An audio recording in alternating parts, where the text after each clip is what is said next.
सत्संग जी, प्यार से कहना जी, धन निरंकार जी।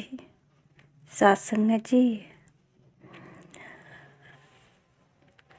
गुरु के चरणों में आने से एक फायदा होता है कि गुरु क्या होता है, गुरु कौन है ये भी पता चलता, और परमात्मा कहाँ है ये भी पता चलता। सत्संग जी, गुरु और परमात्मा में कितना भेद है ये भी पता चलता।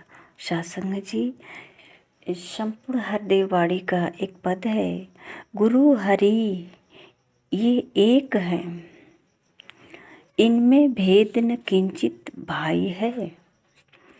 कहे हरदेव ईगो ईगो से अटल यही सच्चाई है।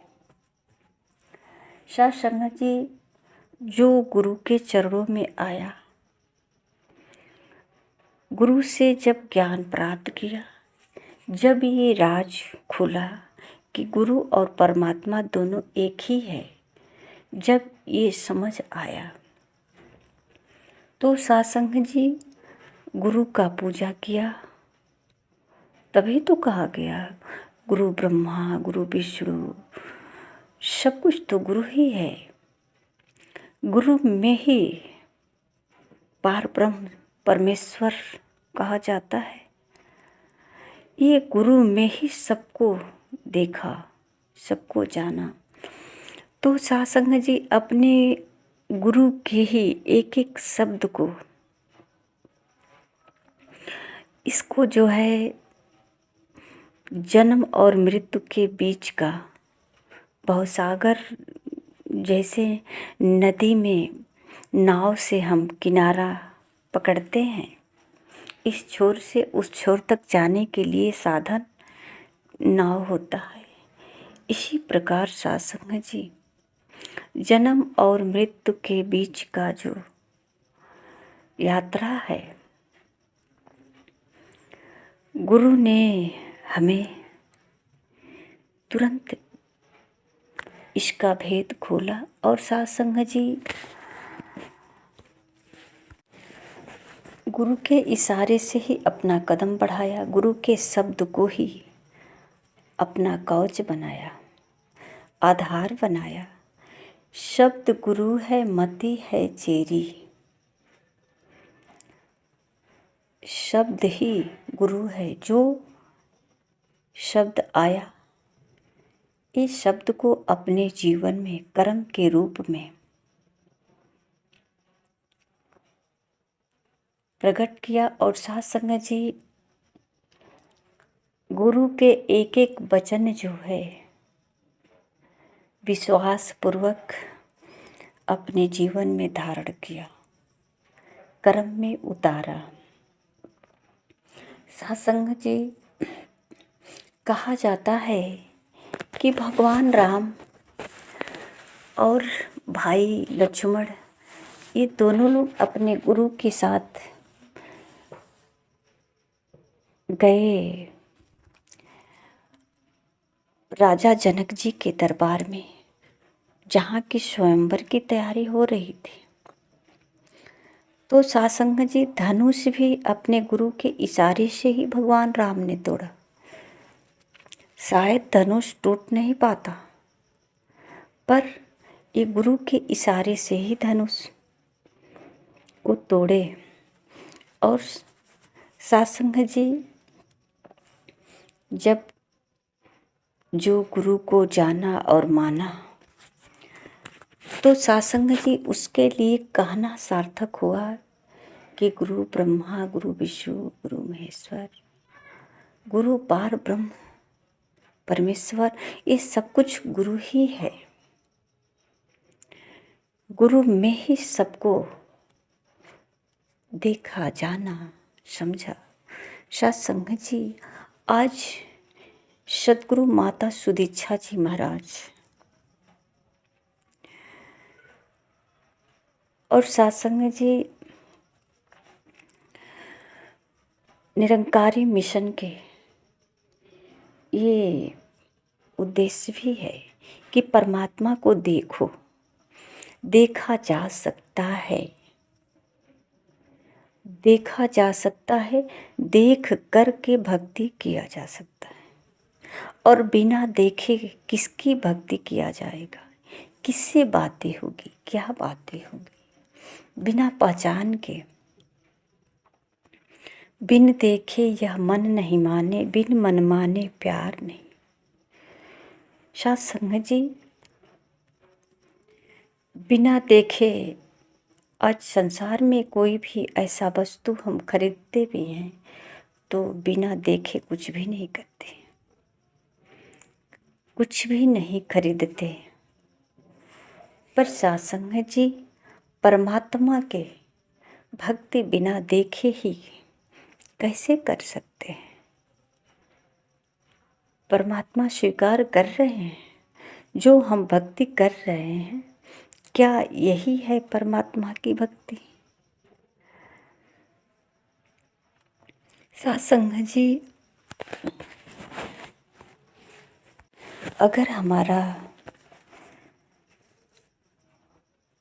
ध्यान परमात्मा पे है तो साध संगत जी जीवन में जरूर परिवर्तन आएगा, और ये परिवर्तन ही जीवन में निखार लाएगा और औरों को एहसास कराएगा कि परमात्मा का ध्यान भक्ति जान कर करने से ही बदलाव आया है। साध संगत जी कहते हैं कि भाव कभी विपरीत अपने मन के अंदर आए ना, अगर कभी आ जाए भी तो पल भर टिक पाए ना। ऐसा क्यों होता है? क्योंकि सतगुरु के द्वारा ज्ञान प्राप्त करने के बाद जो मंत्र मिलता है सतगुरु का सिद्ध किया हुआ, साध संगत जी ये आधार है। और इस मंत्र को ध्यान में रखते हैं या जो दिखाया गया, पहचान कराया गया। साध संगत जी, कोई चित्र आँखों से जब देख लेते हैं तो ये हर समय आँखों के सामने चित्र दिखता रहता है, साफ लगता है वो सामने ही खड़ा है, आँख खुला हो या बंद हो। अब उससे बताने की ज़रूरत नहीं पड़ती, क्योंकि एक बार नज़र के सामने मिला, देखा उसे। पर साध संगत जी, अगर किसी ने इसी चित्र को कई बार बताए कि इसका कलर सफ़ेद है और ये बहुत सुंदर है, छोटा है या बड़ा है, किसी फूल के वर्णन किया जाए या कोई भी वस्तु हो उसका वर्णन किया जाए, केवल सुनी सुनाई, तो साध संगत जी ये आँखों के सामने चित्र के रूप में नहीं आ सकता, क्योंकि इसको तो हमने किसी के मुख से सुना है, वर्णन किया गया है। और जब आँखों के सामने वही फूल या कोई भी वस्तु देख लेते हैं तो अब उसे सुनने सुनाने की ज़रूरत नहीं, वो आँखों के सामने चित्र दिखने लगता है। पास होता तो नहीं, लेकिन लगता है बिल्कुल पास है। चाहे वो किसी व्यक्ति से मुलाकात हो, उसका चेहरा सामने खड़ा हो जाता है। और मुलाकात नहीं होती, उस व्यक्ति का कितनों भी प्रशंसा की जाए, उसके बारे में उसका नस्ल, उसका लंबाई बताया जाए, गुराई बताया जाए, गुण बताया जाए, पर साध संगत जी ये आँखों के सामने चित्र के रूप में नहीं आ सकता। तो साध संगत जी, जब सतगुरु के द्वारा जब दर्शन देखा जाता है, परमात्मा को देखा जा सकता है, जाना जा सकता है, तभी तो कबीर जी कहते हैं कि तू कहे कागज की लिखी, मैं कहूँ आखन की देखी। देखे होंगे तभी कह रहे हैं, और इसे सब लोग दोहराते भी हैं कि कबीर जी कहते हैं तू कहे कागज की लिखी, मैं कहूँ आखन की देखी। आज सत्संग जी निरंकारी मिशन भी डंके की चोट पे कहता है, आओ रब का दर्शन कर लो। ये देखे हैं, जाने हैं, समझे हैं कि परमात्मा कड़ में है, सब जगह है, अंग संग में है। परमात्मा को खोजना नहीं है, केवल पहचान करना है। परमात्मा पास में ही है। पहचान के बगैर परमात्मा लगता था बहुत दूर है। ऊंची आवाज में पुकारना पड़ता था। और सत्संग जी जब परमात्मा की पहचान हो जाती है तो अब ऊंची आवाज में हो या नीची आवाज में हो, जिस तरह किसी व्यक्ति का चेहरा सामने होता है उसी प्रकार सत्संग जी सद्गुरु का दर्शाया हुआ, दिखाया हुआ, एहसास कराया हुआ सामने बार बार आता रहता है। चाहे हम भीड़ में हो, अकेले में हो, किसी भी हाल में हो, अगर ये बार बार सामने आए, ये ध्यान बना रहे तो सत्संग जी अब अलग से कोई तामझाम नहीं करना पड़ता।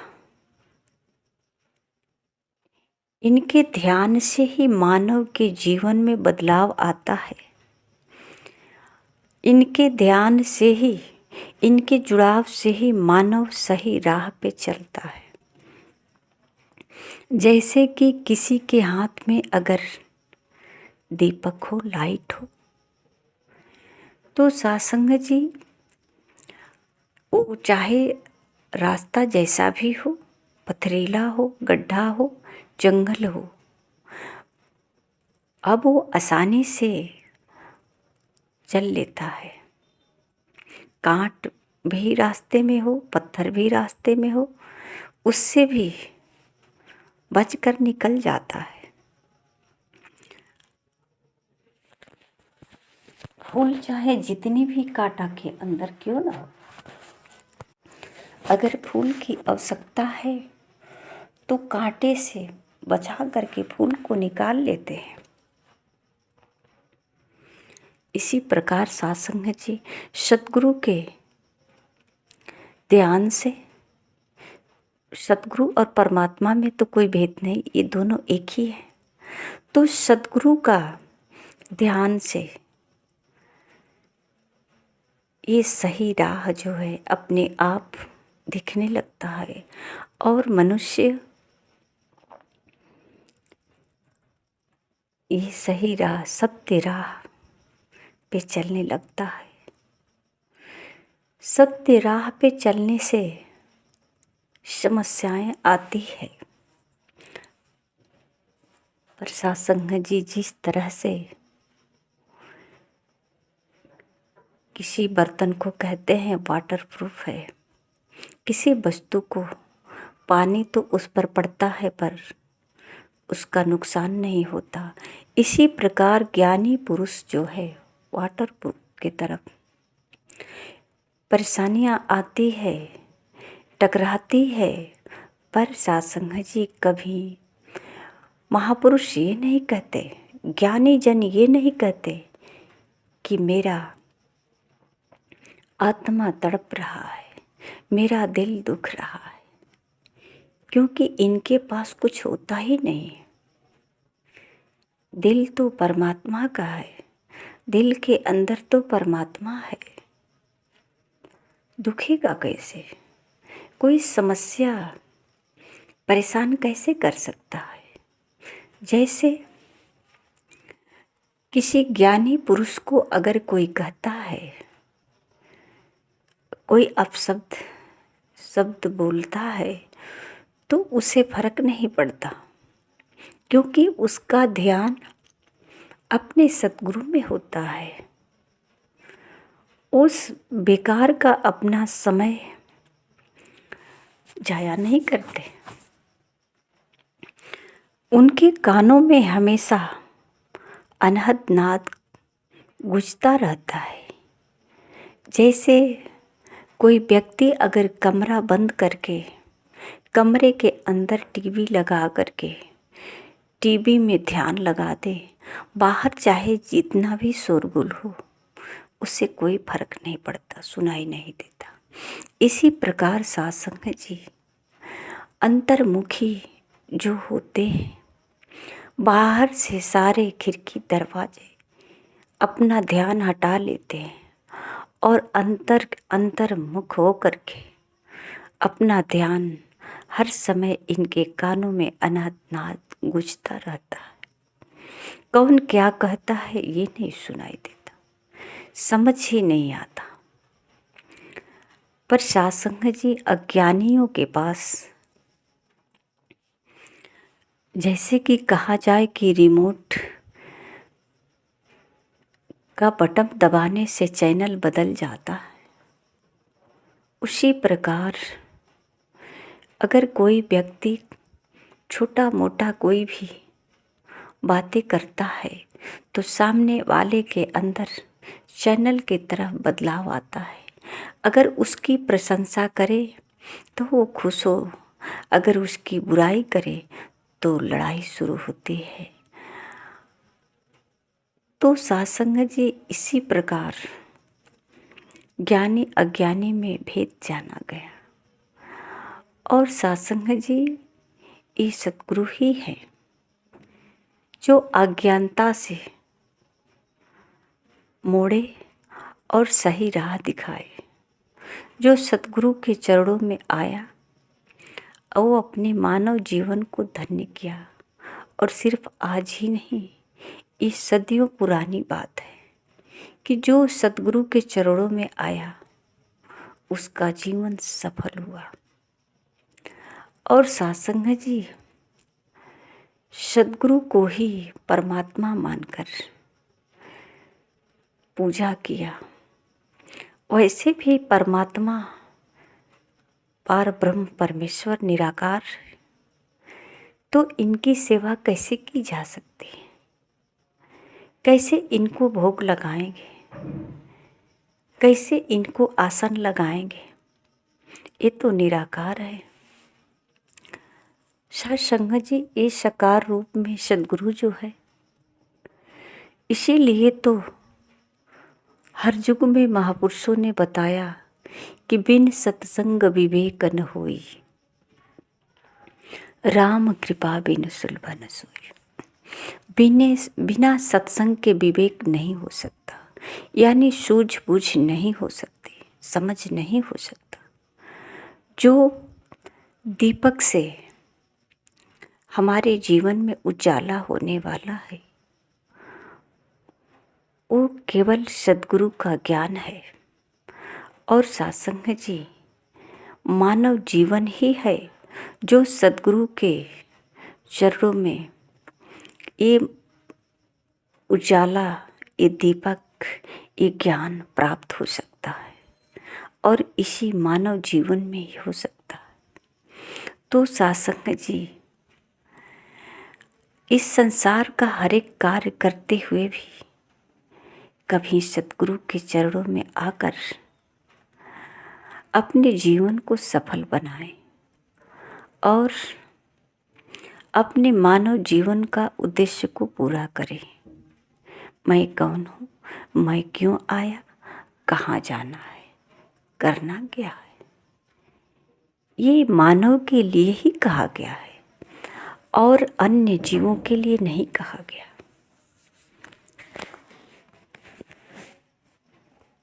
सत्संग जी मानव में चेतना है, सूझबूझ है, पर सत्संग जी जो मानव जीवन के अंदर कमियां हैं उसको कहते हैं कि दाता सब कुछ तेरा है, ये मुंह से कहता मानव है, तिनके को पर मन से पकड़े रहता मानव है। इस संसार की सारी वस्तुएं सत्संग कहते हैं मेरा है, कभी कभी थोड़ी बहुत सूझ बूझ आती है तो कहते हैं सब कुछ परमात्मा का दिया हुआ है। पर सत्संग जी अगर थोड़ी सी शांति बना करके अगर विचार किया जाए कि ये सच में परमात्मा का है, तो सत्संग जी कभी ख्याल आएगा कि मेरा, मैं, ये सब कुछ मेरा है, मैं हूँ। तो सत्संग जी ये मेरा और मैं का भेद सिर्फ सतगुरु से ही मिट सकता है। सत्संग जी प्यार से कहना। धन्य निरंकार जी।